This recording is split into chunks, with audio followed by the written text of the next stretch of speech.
সফলতার কোনো শর্টকাট হয় না, হয় অনেক কাঠখড় পুড়িয়ে জীবন যুদ্ধের প্রতিটি অধ্যায়ে নিজেকে প্রমাণ করে করে একটু একটু করে আপনি সফল হবেন, একটু একটু করে আগাবেন। ইটস এ জার্নি, এটা কোনো ডেস্টিনেশন নয়।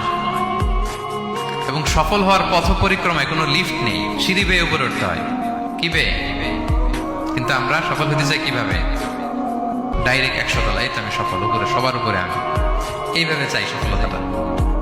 সবার উপরে উঠে যাব, গোল্ড মেডেল গলায় পরাই দিবে, আমরা সাকসেসফুল না। সফলতার রাস্তায় কোনো লিফট থাকে না, কি দিয়ে উঠতে হয়?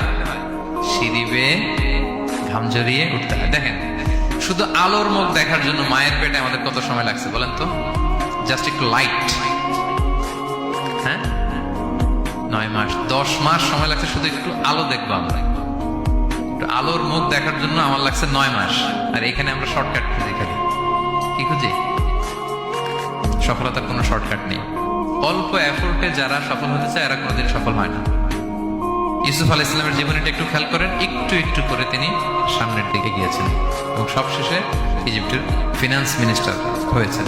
এজন্য ধৈর্য ধারণ করতে হবে, নিজের সর্বোচ্চটুকু উজাড় করে দিয়ে আপনার রোলটা আপনি প্লে করবেন, এরপর আল্লাহ তাআলার উপর ভরসা রাখবেন। কিন্তু অনেক চেষ্টার পরেও যদি কাঙ্ক্ষিত সফলতা না পান, হতাশ হওয়ার কিছু নাই। কারণ বিশ্বাসীর সফলতা শুধু দুনিয়াতে না, বিশ্বাসীদের সফলতা আখিরাত পর্যন্ত বিস্তৃত। ওইটা আসল সফলতা। ফামান যুহজিহা আনিন নারি ওয়া উদখিলাল জান্নাতা ফাকাদ ফাজ। যে জাহান্নাম থেকে মুক্তি পেল, জান্নাতের নিশ্চয়তা পেল, সেই সফল।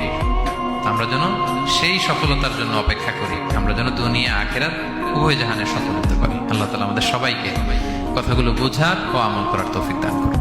হাযা মা ইনদি ওয়াল ইলমু ইনদাল্লাহ আলাইহি তাওয়াক্কালতু ওয়া ইলাইহি উনীব। ওয়াসসালামু আলাইকুম ওয়া রাহমাতুল্লাহি তাআলা ওয়া বারাকাতুহু।